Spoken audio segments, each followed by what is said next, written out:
We'll go to the north. We're going to focus in on Tel 𝐓𝐿 there in the southwestern edge of Gaza City. Tel 𝐓𝐿 has been in these reports for months now, fighting valiantly as everything around them is being destroyed.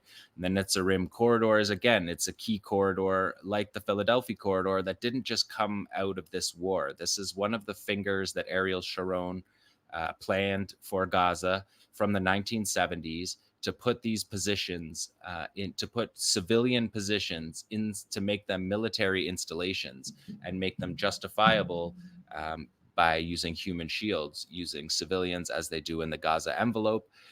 They did that in the Netzarim corridor too. And because of that, Netzarim corridor has been a site of struggle.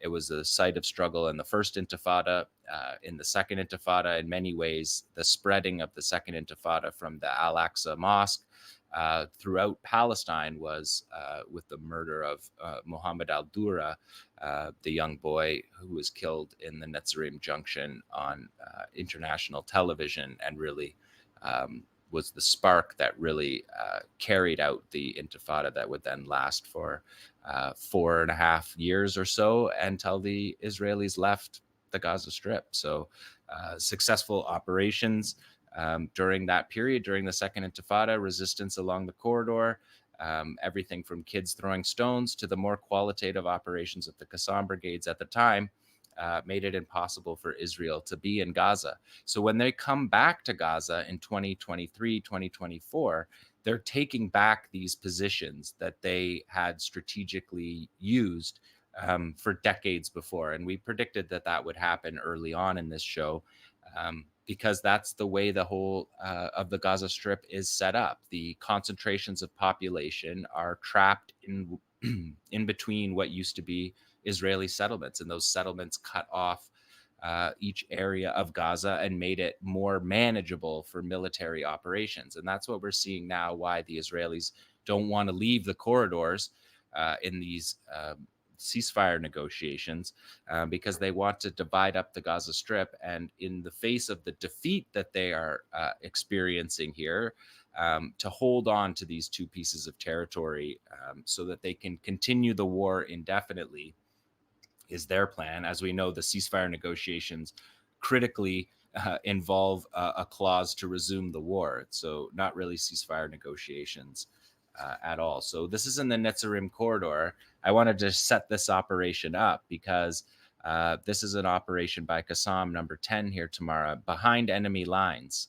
Fighters were able to penetrate into the corridor. We see them. This is the editing of these videos, which is another thing that's improved throughout this war. They're making incredible video edits here. They have a sizzle reel that starts this operation, which is the Corridor of Death operation. They're showing here the Al-Bara Mosque. We remember the Al-Bara Mosque 5-stage ambush from a week or two ago. And it's saying on the screen that a group of 4 fighters was able to enter the Netzarim axis, in which dozens of soldiers were present. They raided an enemy force, detonated 2 anti-personnel explosives versus 2 jeeps. And so these fighters are able to get behind enemy lines here. We haven't seen an operation of this type, but this is the kind of operation that they'll expect if they hold in these corridors, just like in 2004 in the Philadelphia corridor. The operations in the Philadelphia corridor develop the longer the Israelis are there. So we see these fighters moving into position. And it's key to note here that these are new recruits. The fighter's going to tell us right here. He says, "We are the Qassam Brigade's 2024 recruits. The recruiting class of 2024 will be a horror for the entity, something unlike they've never seen before. Today, we dedicate this operation to the soul of our martyr, Ismail Haniyeh, and the soul of all of our martyrs." So that's a fighter who was not in Qassam until this year. These 4 fighters, it seems, are new recruits carrying out this operation, which is a devastating operation, psychologically devastating operation for the Israelis, because you can see here they're targeting a supply route that the Israelis feel very comfortable on. We see the fighters here wiring up the 2 anti-personnel devices, the television and the Radia, the Qassam built anti-personnel improvised explosive devices. You can see the fighters setting it up here. So they're on this supply corridor that the Israelis feel so comfortable at this point on this corridor that they're driving in soft-skinned vehicles. We saw that truck there. We're going to see Jeeps be targeted, as you saw from the sizzle reel, and you can see a pickup truck in the middle. So there's the two explosive devices ready to meet this convoy. These two Jeeps here, these two Hummers, are going to be the target of it. And we have a spotter in the window and the fighters in a separate building. So we have 4 fighters in 2 buildings spread out, 1 camera person right in the front to capture that operation, detonated expertly. This operation was carried out extremely well. So for the fact that they're including new recruits, I mean, I think there's a lot to say about that. But to carry out an operation of this style and quality, the Israelis admitted 2 dead, one in each of these 2 Jeeps that were hit that we're seeing here. The use of new recruits is something that, of course, we expected. There's an entire generation of youth watching these fighters in their minds heroically defend their homeland, and people want to join. People want to fight. And people who aren't teenagers, who are not in the Qassam brigades before and have had their lives wiped out, their jobs destroyed, their families killed, living in tents. Of course, there's going to be recruits there's going to be more recruits than fighters lost by an order of magnitude, which is something we've expected all along. But to see this in this way in the Netzarim corridor with a qualitative operation like this is just very significant operation. You can see the Israelis, again, they get a free pass on their wounded soldiers. The Prophet says not to attack wounded soldiers, and wounded soldiers do not get attacked. Let's look at it one more time tomorrow because it's such an excellent operation. So you can see it starts here with the sizzle reel. So the editing is impressive. You can see the multi-stage use of the corridor supply route. You can see an attack helicopter in the air. We're going to see tactical drone footage again being used here. If we look on this, I'm going to pay more attention to these triangles that they're showing you, because they're showing you important things. The University College of Applied Sciences, the engineering university, is going to be shown here. They're up on the left, and you can see it's just wasted, which is just really devastating to see these universities when you see them in this way. So you can see the ambush zone there and the supply route from drones. So tactical deployment of drones consistently, which is something that has been increasing as the war has gone on. We didn't see that too much early on in the war, but lately, in the last couple of months, we're seeing tactical drone deployments in all of these crucial ambush operations that are being planned. So this is footage of fighters getting behind enemy lines here. And that's, again, is the fighter saying that he is a new recruit. And they put that cut into the video. And there's, I think, maybe in the discussion we could talk about that, what it says that they did that, because they obviously choose to let people know this. They choose to let the Israelis know, and this is their way of communicating with the world. So they could have left that detail out, that they were new recruits, because there's nothing in this operation that would indicate they're new recruits. They're skillful fighters. But you can see the type of vehicles on this supply route. To choose this supply route is a qualitative operation. The Netzarim corridor is under standoff fire, rocket and artillery, mortars constantly. But this is the first time we've seen fighters penetrate into the corridor. And as long as the Israelis stay in this corridor, this is the type of operations that they're going to be subjected to.